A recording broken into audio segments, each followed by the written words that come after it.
আলহামদুলিল্লাহ, চাষি ভাইদের অনেক কষ্ট মেহনত করার পরে এই যে ফসল, অনেক চাষি ভাইদের অনেক কষ্ট মেহনত করতে হয়।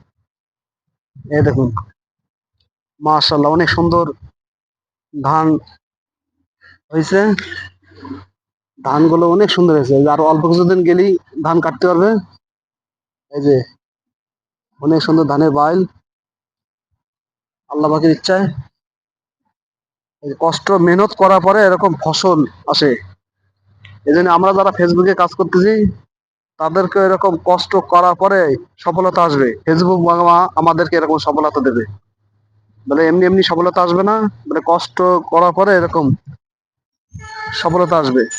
এই যে চাষি ভাই কত কষ্ট করছে, দেখেন। এই যে আর অল্প কিছুদিন গেলে ধান কাটতে পারবে। এই যে অনেক সুন্দর হয়েছে ধান। এই দেখেন, চাষি ভাইদের অনেক কষ্ট মেহনত করতে হয়। এই দেখেন, মাশাল্লাহ, অনেক সুন্দর লাগতেছে, অসাধারণ।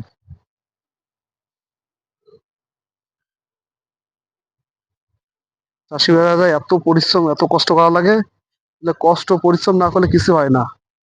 মানে এই কষ্ট পরিশ্রমের ভিতরে একটা আলাদা একটা সুখ শান্তি আলাদা রাখছে। কষ্ট পরিশ্রমের ভিতরে আসলে একটা আলাদা একটা আনন্দ, একটা শান্তি। মানে এই শান্তি আপনি টাকা দিয়ে কিনতেও পাওয়া যাবে না। চাষি ভাইদের এত কষ্ট করা লাগে, এত পরিশ্রম করা লাগে, তারপরও কি ওনাদের মনে একটা শান্তি আলাদা। মানে এই শান্তিটা আপনি টাকা দিয়ে কিনতে পাবেন না, ঠিক না? এই টাকা দিয়ে যদি সবকিছু কিনতে পারতো, তাহলে তো সবই হয়ে যেত। মানে এই শান্তিটা খালি টাকা দিয়ে কিনতে পাওয়া যায় না, তাছাড়া সবকিছু কিনতে পাওয়া যায়। টাকা হলে মানুষ বলে না অনেক কিছু হয়, বলে আসলে টাকা হলে অনেক কিছু হয়, কিন্তু মনের একটা যে শান্তি, এই শান্তিটা আপনি টাকা দিয়ে কিনতে পাবেন না। মানে এই শান্তিটা আল্লাহ পাকের নিয়ামত, বলে আল্লাহ পাক যাকে ইচ্ছা তাকে দান করে।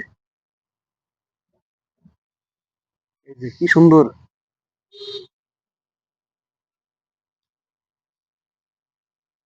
এই দেখেন, মাশাআল্লাহ।